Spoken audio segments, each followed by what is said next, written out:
A senior member of the British monarchy, all sorts of stories come out on a simple daily basis.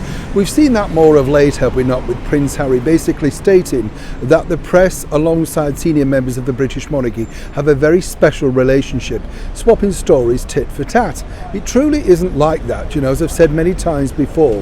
What is interesting with the way that the press office works at the palace is simply this: 9 times out of 10 they simply deny it, or in fact will not confirm or deny any story, even if it's a positive one, so frightened of they have been quoted, misquoted, or indeed getting it wrong full stop, as you can imagine.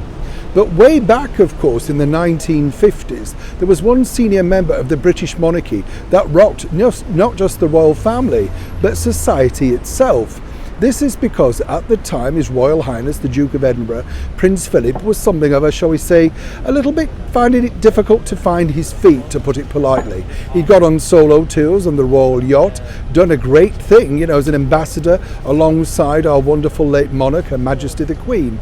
But there were certain individuals that he could not escape from, particular society ladies, and one in particular that's now going to be turned into an alleged documentary.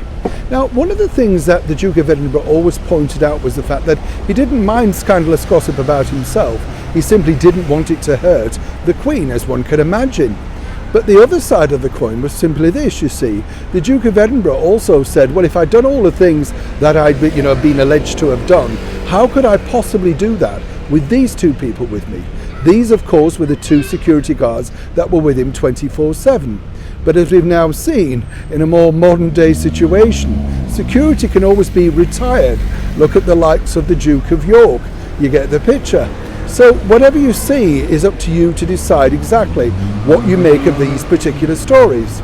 You see, this particular lady, Helene Caudette, was a beautiful society hostess. Not only that, she was a very clever businesswoman, owning nightclubs in London, making records, and even appearing in various films. She was in fact a budding actress, but it's really her connection to royalty and society that took her into the higher echelons of making her famous. Now, what's interesting here is that, the Duke and Helene, basically had a long relationship, starting way back when she was simply just 16 years old. Let me explain. Philip and Helene Caudette were in fact childhood friends.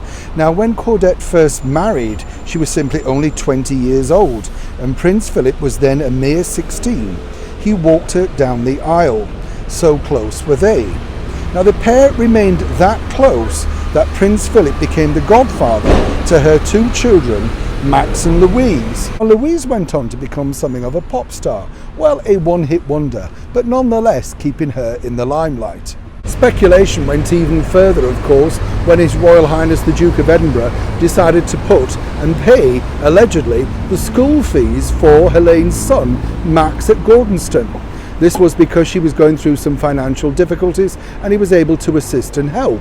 Now, this truly speculated in exactly who was Max's father. This became something of a major drama, so much so in the late 1950s, that further on, Max Caudette had to literally say, no, he's not my father, publicly come out and actually put all those denials out. As I said, the Duke of Edinburgh really didn't care too much about what people were saying about him on a one-to-one personal basis. He was truly only more concerned about how these scurrilous rumours may affect our late monarch, Her Majesty the Queen.